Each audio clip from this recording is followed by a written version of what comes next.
This is every single unusual item that's possible to drop from the Crownfall Treasure 1. The Crownfall Treasures do drop unusual items, although not explained by Valve or mentioned anywhere in the updates. It was quickly realized that these treasures have two unusual effects that are possible to drop. Ravenblight, a largely golden outline of the item with a trail particle system of feathers falling behind your hero, and Featherfall, a dark blue variant of the same effect. Although this colour can be a mix of dark blue and red in some cases depending on the item, the feathers are also far darker and less visible on Featherfall. In my opinion, the gold effect will be more desirable. In almost all cases, the gold version is better, it's more clear, and the unusual effects and the feathers are far more visible. For a few items though, this is reversed, and Featherfall, the dark effect, is the better drop. In this video, I'm going to showcase every single unusual item that can drop from the first Crownfall treasure, and then display a custom set that I've created to showcase a real-world example of how this might look once players get their hands on these items. As they're currently all trade and market locked until the end of Crownfall, which is currently listed as a market lock until April 18th, 2025. Hopefully this will be lifted in January when Crownfall actually ends. We don't know how people are going to use these items, so I've had to make a best guess of what a good set is going to look like. While I've been talking, I've shown the Bloodseeker item. Notably, this is the main hand weapon item slot, and this item only drops on the main weapon, so you'll need to mix it with something in the offhand. I think the gold version is superior here on this item, but the red version does definitely mix better with the immortals that this hero has, whereas the gold effect is better with some cash items. Jakiro is in an odd place with unusuals. He's actually repeated in the Crownfall treasures, as he's in Treasure 3 also as well as Treasure 1. Both sets look, well, like Jakiro sets, I suppose, but it's almost entirely impossible to tell them apart. But fortunately, Jakiro's repeats in Crownfall are at least on different item slots, unlike some others, so you can mix the two Crownfall unusual drops together. Treasure 1 set uses the wings item slot, whereas the Treasure 3 set uses the tail. There's also a Dragon's Horde unusual item, which is on the tail slot as well, so you can mix these unusuals with Dragon's Horde effects as well, so I'm sure there's going to be some really awesome Jakiro sets when these are out on the market. I think Lena has a very good case for both effects. The immortals she has mixes really well with both colours, giving her pretty good options for both red immortals and the gold immortal, but unfortunately this unusual is in the same slot as the Arcana item. As for how much these items will be worth once they're marketable, it's really just guesswork, but my estimate at the moment is that the commons are going to be somewhere between $8 and $15 depending on the item. This is based on where I think they sit versus other unusuals, but also based on their supply. The supply of Crownfall unusuals is very particular when compared to Frostivus or Dragon's Horde. They're really not the same, so a one-to-one comparison is really tough. All of these items coming onto the market at once will also have a negative impact on their price, as the supply is going to be very sudden and quite extreme, especially for those in Treasure 1. Crownfall gave out 8 free treasures in total to every single account for finishing Crownfall acts. During Crownfall, there was typically around 15 million unique players, and this number is just for illustrative purposes, but it's the closest estimate I could make. Out of those 8 free treasures, 4 were Treasure 1s. With 15 million players and 4 free treasures, we'd expect around 200,000 unusual drops just from those free treasures, ignoring rares. So the supply of these unusual items is very high. Now, I know not everyone finished Crownfall and there's a bunch of other caveats to those numbers, but just for a vague idea of how vast the supply of these items is going to be, there were 3 free Treasure 2s, so that's another 150,000 unusuals dropped for free, and 1 free Treasure 3. That's another 50,000 unusuals. Secondly, a lot of people purchased the Pathfinder packs who wouldn't have otherwise paid for treasures normally, so there's another 12 treasures for all of those accounts. Anyway, I didn't have much to say about Disruptor or Nature's Prophet. Disruptor is unfortunately in the same slot as his new Crimson item, and Nature's Prophet doesn't have much to match with that set otherwise. Legion's item is one of the absolute best in this treasure. It's massive and visually looks really good. She has so many incredible cosmetics to match with these unusuals, but again, unfortunately, it's in the same item as the Arcana slot. So honestly, I think that this looks good enough to justify not using the Arcana personally, but I think if you've unboxed one of these in Featherfall, I think you'd be pretty happy. The sets you can mix with this item are insane in both effects, honestly. I don't know how this will reflect in the price, I really have no idea, but the commons in this treasure, this is probably the one that I would take in gold, I think. Now, Queen of Pain is the most interesting part of this treasure.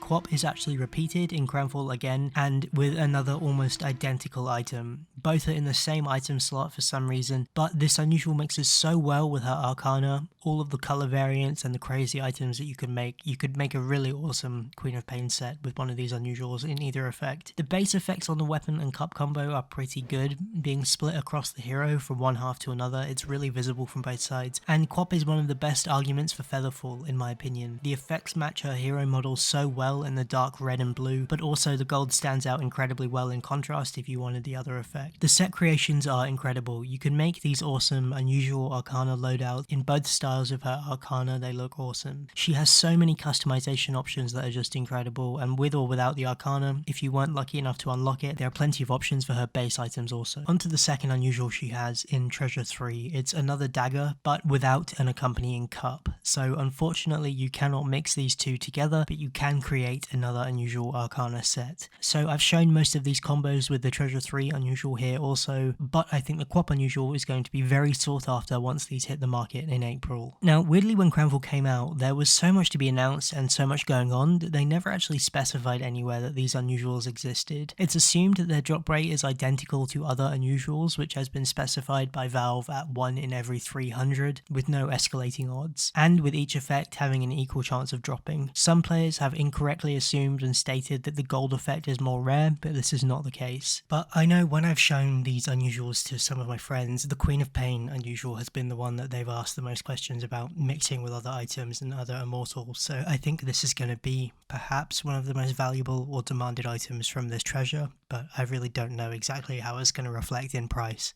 Shadow Shaman has some interesting things to mix with the red effect. It will go well with his combo sets for Crimson Immortals for sure, but otherwise it's unfortunate that there's not an offhand for this unusual as well, but the gold version does fit his general hero model very well. I think Shaman is in a weird spot for cosmetics as well. He has quite a few quite nice immortals, but not as many actually interesting sets. I think this unusual is going to be a really nice thing to mix with some of the really expensive items that Shaman has, and you could put together some quite interesting items. Again, I think that the red version is better for his immortals than the crimsons, and the gold is better for some cash sets that are available for the hero. Wraith King's item effects do apply to his shield on this item, which is nice, but for some reason these effects are really not very clear on this item. If you really want a Wraith King unusual and you don't want to shell out $1,000 for the Frostbloom Frostivus unusual, then these are probably going to be a pretty safe bet. But the thing is, unusuals in these escalating odds chests in the rare and above levels are significantly less common in the overall drop pool than Frostivus will be. The same goes for Dragon's Horde, but that's the reason that the ultra rares were so infrequently seen on the market. Unless you open enough treasures to get the first drop of the rares, you're never really getting that 1 in 300 roll in the first place. Even if the average number of rolls to get these items are the same for the rares with escalating odds, it's because of the steep upwards climb towards the chance of getting the item that the first few treasures are effectively useless and don't matter in the search for rare unusuals. So the vast majority of players who simply open 8 or 9 of these, they'll never even reach the point where it's remotely possible to unbox a rare unusual item. So the ultras and the very rares are excessively expensive and way more rare than they are in Frostivus, even if the average drop rate is the same or less. Silence's item is barely visible, unfortunately, as the item itself looks awesome, but the gold is slightly more visible, but only just. As a rare, I hope that this item isn't too expensive because it should be accessible due to its poor visibility, but the hero just doesn't really have many matching items either.